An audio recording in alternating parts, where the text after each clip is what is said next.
नमस्कार दोस्तों। आज हम दशरथ जी से लद्दाख में चल रहे आंदोलन पर इनका विचार जानने का प्रयास करेंगे।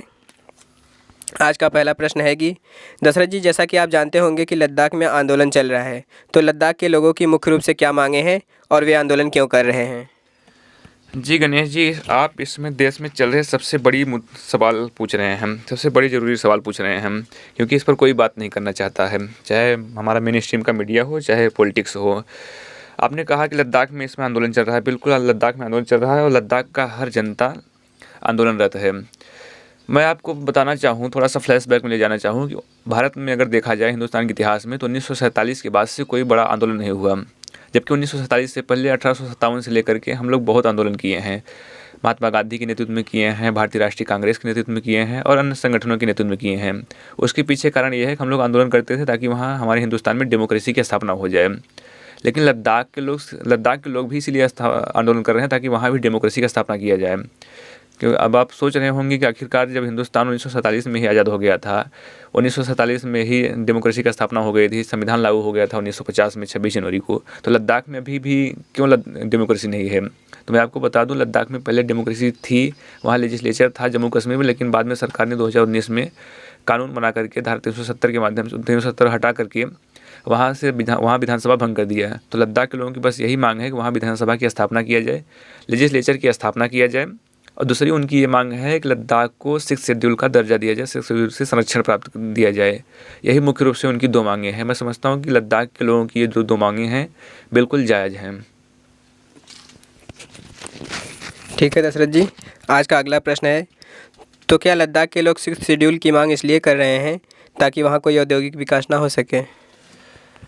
देखिए, ऐसा बिल्कुल नहीं है, क्योंकि 6 शेड्यूल तो भारत के संविधान में है और संविधान तो इस बात का कतई इजाज़त नहीं देगा कि वहाँ विकास न हो। और ये 6 शेड्यूल अगर मैं बात करूँ भारत के अन्य हिस्सों में, तो असम में लागू है, त्रिपुरा में लागू है, मेघालय में लागू है और मिजोरम में भी लागू है।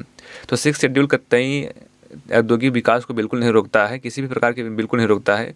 6 शेड्यूल का बस इतना ही मतलब है, जो ट्राइबल एरिया है वहाँ एडीसी की स्थापना किया जाएगा, ऑटोनोमस डिस्ट्रिक्ट काउंसिल, और वहाँ वे काउंसिल ही खुद वहाँ के लोगों के विकास से जुड़े हुए मुद्दे पर नीति बनाएगी, नियम बनाएगी, कानून बनाएगी और योजना बनाएगी। वो लोग खुद अपना विकास कर लेंगे। दिल्ली बेवजह इस पर एक्स्ट्रा एफर्ट कर रही है। ये प्रचार, एक खबर प्रसारित किया गया है, अफवाह फैला गया है कि 6 शेड्यूल का डिमांड इसलिए वहाँ के लोग कर रहे हैं ताकि वहाँ के लोगों का वहाँ इंडस्ट्री नहीं चली जाए। मैं समझता हूँ पूरी तरीके से निराधार है, बिल्कुल कतई औद्योगिक विकास नहीं इससे प्रभावित होने वाला है 6 शेड्यूल से। इसलिए वहाँ के लोगों के लिए 6 शेड्यूल बिल्कुल दिया जाना चाहिए। ठीक है दशरथ जी, आज का हमारा अगला प्रश्न है, क्या लद्दाख में चल रहे इतने बड़े आंदोलन का कोई नेतृत्व कर रहा है?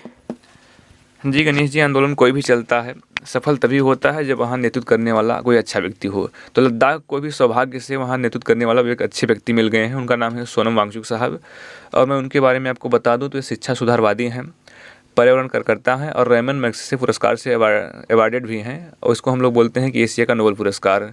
तो वे इसको नेतृत्व कर रहे हैं। मैं समझता हूँ कि इनके नेतृत्व में आंदोलन बिल्कुल अच्छी तरीके से जा रहा है, और ये महात्मा गांधी के से प्रेरणा लेकर के 21 दिन के अनशन पर बैठे हुए हैं।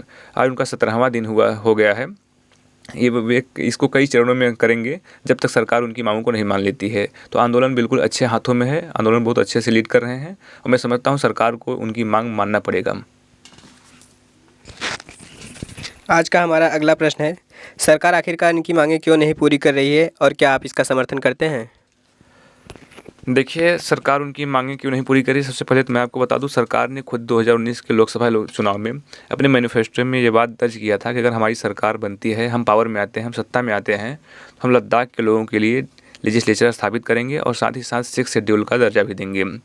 और आपने कहा कि सरकार आखिरकार क्यों नहीं मान रही है, तो सरकार इसलिए नहीं मान रही, मुझे लगता है कि उनके ऊपर इंडस्ट्रियल लॉबी का प्रेशर है, कुछ उद्योगपतियों का प्रेशर है, क्योंकि वे उद्योगपति लद्दाख में जा कर के वहाँ की जलवायु को डिस्टर्ब करना चाहते हैं, वहाँ माइनिंग करना चाहते हैं। इसलिए सरकार के ऊपर उनकी प्रेशर, इसलिए सरकार उन मांगों को नहीं मान रही है, वरना सरकार ज़रूर उनकी मान लेती, क्योंकि सरकार ने ही ये वादा उनसे किया था। और रही बात मेरा समर्थन करने का, तो मैं समझता हूँ गणेश जी, न सिर्फ मैं, न सिर्फ आप, बल्कि भारत के हर नागरिक को लद्दाख के लोगों के साथ रहना चाहिए और लद्दाख की मांगों को समर्थन करना चाहिए। क्योंकि जहाँ तक मैं समझता हूँ लद्दाख के लोगों की जो मांग है बिल्कुल जायज़ है। वे डेमोक्रेसी की मांग कर रहे हैं, वे 6 शेड्यूल की मांग कर रहे हैं। डेमोक्रेसी की मांग करना, 6 शेड्यूल की मांग करना कहाँ से नाजायज़ हो सकता है? इसलिए पूरे देश को समर्थन करना चाहिए। मैं तो बिल्कुल लद्दाख के लोगों की मांगों का समर्थन करता हूँ, मैं बिल्कुल उनके साथ खड़ा हूँ। जैसा कि आप सभी ने देखा कि दशरथ जी ने लद्दाख में चल रहे आंदोलन पर मेरे सभी सवालों का जवाब बड़ी शिद्दत और बेबाकी के साथ दिया, और अंत में हम दशरथ जी को धन्यवाद देना चाहते हैं। जी गणेश, देश के सबसे ज़रूरी मुद्दों पर सवाल पूछने के लिए आपको भी मैं बहुत बहुत धन्यवाद देता हूँ।